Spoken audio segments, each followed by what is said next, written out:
अभी 3-4 दिन पहले इसी मंच से हमने सत्यपाल मलिक जी के एक और इंटरव्यू की चर्चा की थी।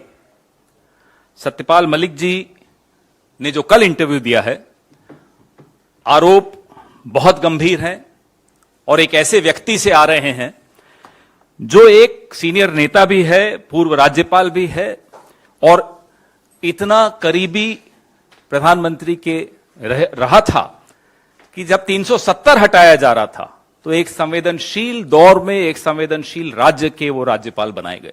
तो कुछ सोच समझ कर ही बनाया होगा, कुछ करीबियां रही होंगी, विश्वास पात्र रहे होंगे। तो कोई ये भारतीय जनता पार्टी की आईटी सेल के 2 रुपए के ट्रोल तो है नहीं कि उनकी बात को नजरअंदाज कर दिया जाए। गंभीर बात कर रहे हैं, विस्फोटक इंटरव्यू है।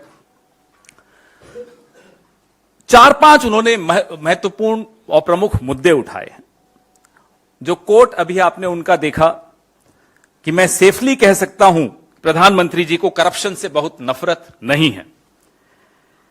आज सत्यपाल मलिक जी की स्थिति क्या है, पहले उस पर 2 मिनट बात कर लें। 1 मिनट।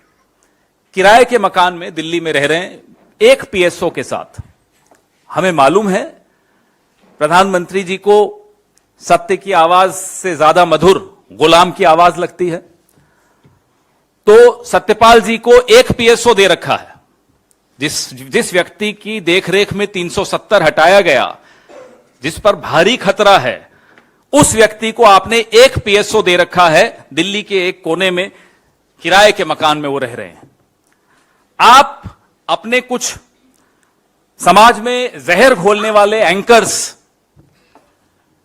ऐसे फिल्म निदेशक जो आपकी चाटुकारिता करते हैं और ऐसे अभिनेता जो आपकी स्तुतिगान करते हैं, उनको आपने एक्स वाई जेड अलग अलग तरह की सिक्योरिटी दे रखी। सत्यपाल मलिक जी को आपने क्यों छोड़ दिया है ऐसे खतरों के मुंह में, पहले हम यह आपसे जानना चाहते हैं। उन्होंने खुलासे किए आपकी कि करप्शन पे जब वो आपके पास शिकायत करते थे, गोवा में खासतौर पे जब वो गोवा के राज्यपाल थे, और भ्रष्टाचार पे उन्होंने आपकी संज्ञान में कुछ जानकारी लाई, तब आपने क्या किया? आपने ना केवल नजरअंदाज किया, आपने उनको आनन फानन में हटा दिया। स्पेशल एयरक्राफ्ट भेजा कि जल्दी से जल्दी उनको गोवा से शिफ्ट कर दिया जाए, मेघालय भेज दिया जाए या जहां भी भेजना था वहां भेज दिया जाए। पुलवामा पे जो कहा उन्होंने, तुम चुप रहो, ये प्रधानमंत्री के शब्द हैं। हमें मालूम है आप कैमरा प्रेमी व्यक्ति हैं, जिम कॉर्बेट में थे जब आप ये पुलवामा की दुखांतिका हुई, जहां 40 जवान हमारे शहीद हुए। एक ढाबे पर आकर उन्होंने सत्यपाल मलिक जी को फोन किया और बोला, कहो सत्यपाल क्या हुआ?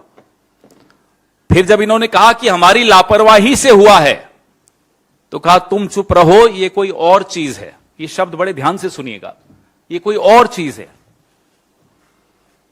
ये क्या चीज है ये आप लोग बेहतर समझते होंगे।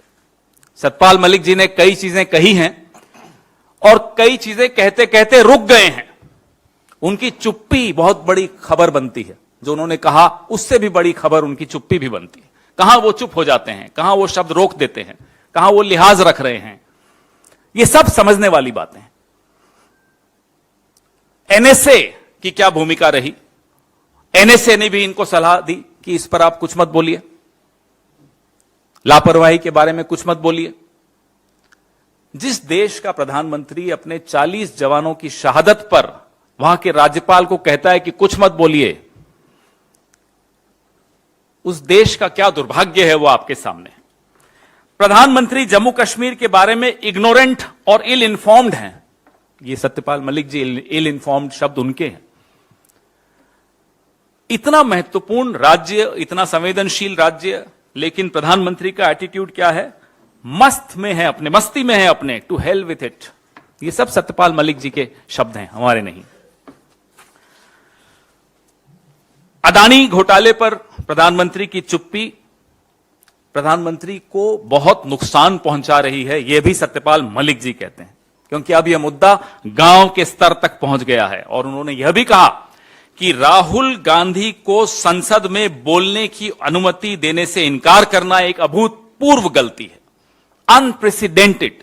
It has never happened in the history of parliamentary democracy. उनका यह कहना था कि जो राहुल गांधी सवाल उठा रहे हैं अदानी महाघोटाले पर, बहुत सही सवाल उठा रहे हैं और प्रधानमंत्री उनमें से एक भी सवाल का जवाब नहीं दे पा रहे। एक अकेला पूरे लोकतंत्र पर भारी। ये इस पूरी कहानी का जिस्ट है, का निचोड़ है। वो खुद ही बोलते हैं मैं एक अकेला भारी हूं। किस पर भारी हैं वो सतपाल मलिक जी ने आपको बता दिया। गवर्नर से सलाह नहीं ली जा रही, गवर्नर को जानकारी नहीं दी जा रही कि उनके राज्य में क्या करने वाले हो आप। कैबिनेट को नहीं मालूम, और कहीं कोई सवाल पूछ रहा है, कहीं कोई आपको बता रहा है लापरवाही हुई, तो उनको कहो आप चुप रहें। चौंकाने वाली बात है, हमारी महामहिम राष्ट्रपति, हम सबकी राष्ट्रपति, वो किनसे मिलेंगी किनसे नहीं मिलेंगी, उनकी अपॉइंटमेंट की जो लिस्ट है, डेली अपॉइंटमेंट की जो लिस्ट है, वो अप्रूवल के लिए प्रधानमंत्री के कार्यालय में जाती है। कभी सुना आपने ये रिमोट कंट्रोल, ऐसा रिमोट कंट्रोल कि प्रधानमंत्री तय करेंगी कि इस देश की महामहिम किससे मिलेंगी किससे नहीं मिलेंगी। यह स्थिति है कि सतपाल मलिक जी की अपॉइंटमेंट थी, रास्ते से उन्हें वापस लौटना पड़ा क्योंकि राष्ट्रपति भवन से फोन आ गया कि आपकी अपॉइंटमेंट कैंसिल हो गई। फिर इन्हें मालूम पड़ा। ये हम नहीं बोल रहे, ये सब राज्यपाल बोल रहे हैं, सत्यपाल मलिक बोल रहे हैं, आज भी भारतीय जनता पार्टी के सदस्य हैं, अभी तक उनका निष्कासन नहीं हुआ है। भारतीय जनता पार्टी के एक वरिष्ठ नेता बोल रहे हैं। यह आवाज अंदर से आ रही है, इसलिए इसको और गंभीरता से लेना आवश्यक है।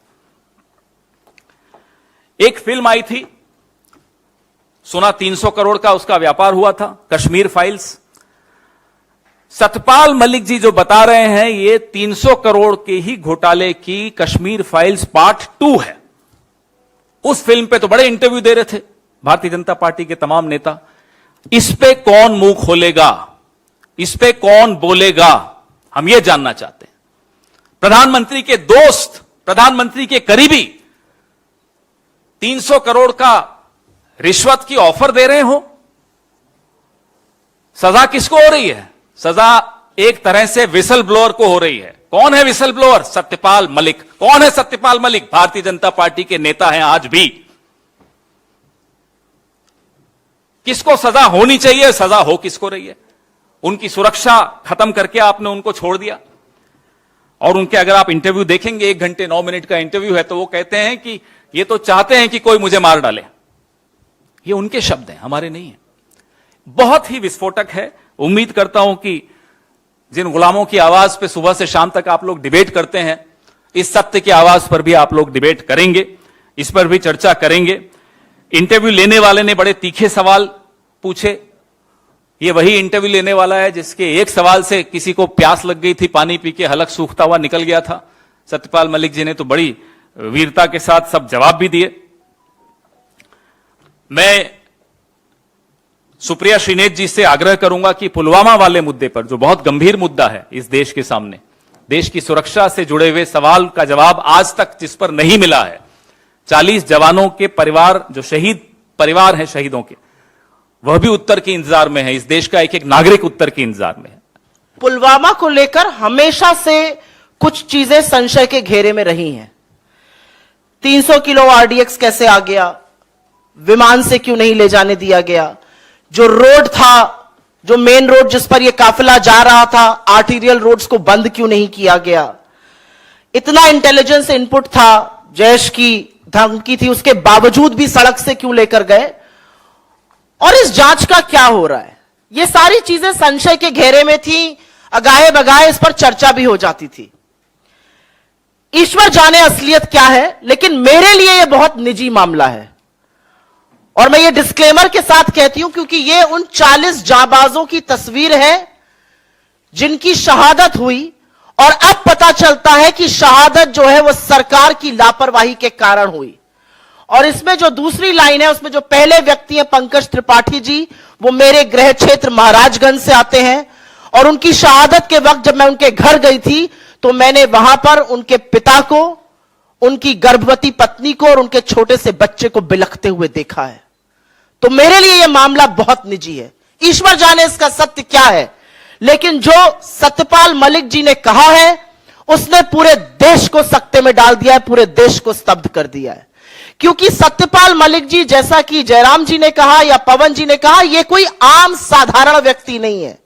ये जम्मू कश्मीर के 2019 के गवर्नर, राज्यपाल थे जब यह हमला हुआ। ये गोवा के राज्यपाल रहे, ये मेघालय के राज्यपाल रहे, बिहार के राज्यपाल रहे, और इनकी काफी निकटता, ये विश्वास पात्र थे प्रधानमंत्री का। फर्स्ट नेम टर्म पर इन लोगों की बातें होती हैं और ये वो बात कह रहे हैं, इस बात की पुष्टि ये कर रहे हैं। मैं आपसे दरख्वास्त करती हूं कि एक बार 2019 14 फरवरी को याद करिए। 3:15 बजे यह हमला हुआ, खबर आई। लखनऊ में प्रियंका गांधी जी की पहली प्रेस कॉन्फ्रेंस थी, वो प्रभारी उत्तर प्रदेश ईस्ट बनकर गई थी, उन्होंने अपनी प्रेस कॉन्फ्रेंस कैंसिल करी। राहुल गांधी जी का एक भोज था G20 राजनयिकों के साथ, उन्होंने वो कैंसिल किया। लेकिन आपको पता है कि हमले के 2 घंटे बाद भी अमित शाह जी ने रैली करी और प्रधानमंत्री मोदी कॉर्बेट नेशनल पार्क में बेयर ग्रिल्स के साथ मैन वर्सेस वाइल्ड शूट कर रहे थे। और यह शूट रुका नहीं, यह शूट शाम को लगभग 7 बजे तक चलता रहा, जिसके बाद सत्यपाल मलिक जी का यह कहना है कि उन्होंने सत्यपाल मलिक जी को फोन किया और पूछा क्या हुआ, और जब गवर्नर ने असलियत से उनको वाकिफ कराया कि यह हमारी लापरवाही के चलते, यह हमारी नाकामी है, एक गवर्नर को कहा गया तुम चुप रहो। और एक बार नहीं, उनको बार बार चुप रहने की धमकी दी गई और यह भी साथ में कहा गया अगर तुम कश्मीर पर बोले, इस मामले पर बोले, तो मैं तुमसे मिलूंगा नहीं। यह सच जानना जरूरी है। और जैसा कि आपने इसमें देखा, जो हमने वीडियो चलाया था, 2500 सीआरपीएफ के जवानों को जम्मू से श्रीनगर जाना था, 5 विमान की दरख्वास्त करी गई थी, उसको तत्कालीन गृह मंत्रालय ने, गृह मंत्री राजनाथ सिंह ने रिजेक्ट किया था। और यही सच, अगर यह ना होता तो यह आतंकी जो साजिश थी यह नाकाम हो जाती। कुछ ज्वलंत सवाल हैं और यह सवाल आपके सामने इस मंच से उठाने जरूरी हैं। सीआरपीएफ के जवानों को हवाई रास्ते से क्यों नहीं ले जाया गया? मोदी सरकार ने उनको एयरक्राफ्ट देने की अनुमति क्यों नहीं दी? यह पहला सवाल है और इस सवाल का जवाब आज देश मांग रहा है, क्योंकि देश स्तब्ध है। ये 40 परिवार आज जानना चाहते हैं कि उनका जवान बेटा, उनका पति, उनका पिता क्यों शहीद हुआ, उसको एयरलिफ्ट क्यों नहीं किया गया? जैश की धमकी को, जैश-ए मोहम्मद जिसने इसकी रिस्पॉन्सिबिलिटी ली, यह दूसरा सवाल है, उसकी धमकी को नजरअंदाज क्यों किया गया?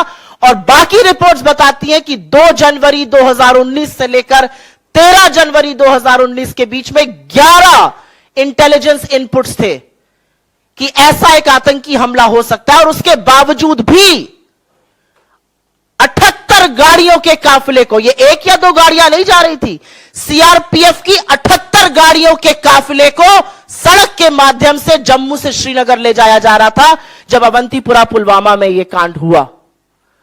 क्यों इंटेलिजेंस इनपुट्स को और क्यों जैश की धमकी को नजरअंदाज किया गया? तीसरा और बहुत बड़ा सवाल, और यह सवाल सब लोग पूछते हैं, 300 किलो आरडीएक्स से भरा एक गाड़ी टक्कर मारती है एक बस को और वहां पे स्वाहा हो जाता है सब। 300 किलो आरडीएक्स बॉर्डर एरिया में आई कैसे? और जो गाड़ी उसको लेकर आई वो एक आर्टीरियल रोड से मेन रोड तक कैसे आने दी गई? पूरा सैनिटाइजेशन होता है रोड का। और आज ये सवाल है कि क्या हमारे सैनिकों की जान इतनी सस्ती है कि वहां पर कोई बंदोबस्त नहीं किया गया था? यह तीसरा बड़ा सवाल है। और उसी से एक सवाल जुड़ा भी है, पुलवामा की जांच का क्या हो रहा है?